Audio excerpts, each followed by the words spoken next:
तो अमेरिका की तरफ से ईरान पर दूसरे दौर के हमले शुरू करने के संकेतों के बीच इजरायली सेना भी अलर्ट मोड पर आ गई है। इजरायली डिफेंस फोर्स यानी कि आईडीएफ ने ईरान के नए टारगेट को भी चुन लिया है। बस ट्रंप का ग्रीन सिग्नल मिलने का इंतजार किया जा रहा है। और इस बीच इजरायली सेना के चीफ ऑफ स्टाफ ने जंगी हुंकार भरी है। उन्होंने सेना को तत्काल युद्ध शुरू करने के लिए तैयार रहने का निर्देश भी दिया है।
आईडीएफ ने हमले करने की तैयारी पूरी कर ली है।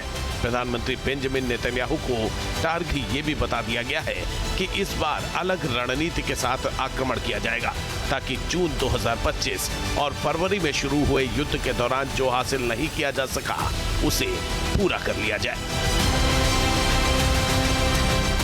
इस बीच इजरायल के रक्षा मंत्री इसराइल काट्ज ने कहा है कि ईरान के खिलाफ अपने सैन्य अभियान के लक्ष्यों को हासिल करने के लिए इजरायल को जल्द ही अपना आक्रमण फिर से शुरू करने की आवश्यकता पड़ सकती है। हमारा मिशन अभी खत्म नहीं हुआ है। हमें अभियान के लक्ष्यों को इस तरह पूरा करना होगा जिससे ये सुनिश्चित हो सके कि आने वाली पीढ़ियों तक ईरान फिर से इजरायल के अस्तित्व और अमेरिकी सेना के लिए खतरा न बन सके। हम इस संभावना के लिए तैयार हैं कि इन लक्ष्यों को सुनिश्चित करने के लिए हमें जल्द ही फिर से कार्रवाई करनी पड़ सकती है।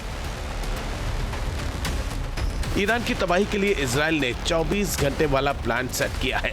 दावा किया जा रहा है कि आईडीएफ के फाइटर जेट एक दिन के अंदर ही पूरे ईरान पर इतनी भीषण बमबारी करेंगे जिससे सब कुछ बर्बाद कर दिया जाएगा। इजरायल का एजेंडा साफ है कि ईरान के पास किसी भी कीमत पर परमाणु हथियार नहीं हो सकते, इसीलिए लगातार ये कोशिश की जा रही है कि ईरान के एटमी ठिकानों को पूरी तरह से बर्बाद किया जाए ताकि तेहरान दोबारा परमाणु कार्यक्रम शुरू करने के बारे में सोच भी न सके। अब जब ईरान पर दूसरे दौर के हमलों की उल्टी गिनती शुरू हो गई है तो इजरायली सेना पूरी तरह से अलर्ट मोड में है। वो लगातार अपनी सैन्य तैयारियों को परख रही है। इन्हीं कोशिशों के तहत आईडीएफ ने शुक्रवार को इजरायल की पूर्वी सीमा पर एक वॉर ड्रिल पूरी की है ताकि अचानक हमले के लिए सेना की तैयारियों को परखा जा सके।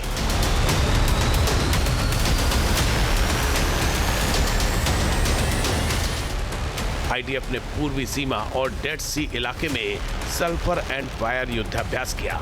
इसमें घुसपैठ और ड्रोन खतरे से निपटने की तैयारियों को परखा गया। डेड सी इलाके में होने वाली जटिल घटनाओं को लेकर भी अभ्यास किया गया। अभ्यास में इजरायली वायुसेना के लड़ाकू विमानों और लड़ाकू हेलीकॉप्टर्स ने दर्जनों हवाई हमले किए। साथ ही नागरिक क्षेत्रों में विशेष बलों की हवाई तैनाती का अभ्यास भी किया गया। बताया जा रहा है कि इजरायल ने ईरान पर दूसरे दौर के हमलों का प्लान तैयार कर लिया है। मीडिया रिपोर्ट्स के मुताबिक इजराइल ने ईरान के ऊर्जा ठिकानों पर भीषण हमला करने का प्लान बनाया है। इसके तहत तेल, गैस और पेट्रोकेमिकल साइट्स को निशाना बनाया जाएगा। आईडीएफ का दावा है कि वो महज 24 घंटे में ईरान के पूरे एनर्जी इंफ्रास्ट्रक्चर को बर्बाद कर सकता है। ईरान के न्यूक्लियर और मिसाइल प्रोग्राम को इजराइल हमेशा अपने अस्तित्व के लिए खतरा बताता रहा है। इसी कारण उसने 8 महीने में 2 बार ईरान के खिलाफ जंग लड़ी। हालांकि जंग का मकसद अब तक पूरा नहीं हो सका है, इसीलिए नए सिरे से हमले की अटकलें लगाई जा रही हैं। इजराइल की कोशिश ईरान के परमाणु और मिसाइल कार्यक्रम को पूरी तरह से बर्बाद करने की है। इसीलिए इस बार बेहद खतरनाक ऑपरेशन चलाने की रणनीति बनाई गई है। News nation. अब से डीडी फ्री डिश की चैनल नंबर 57 पर देखिए न्यूज़ नेशन।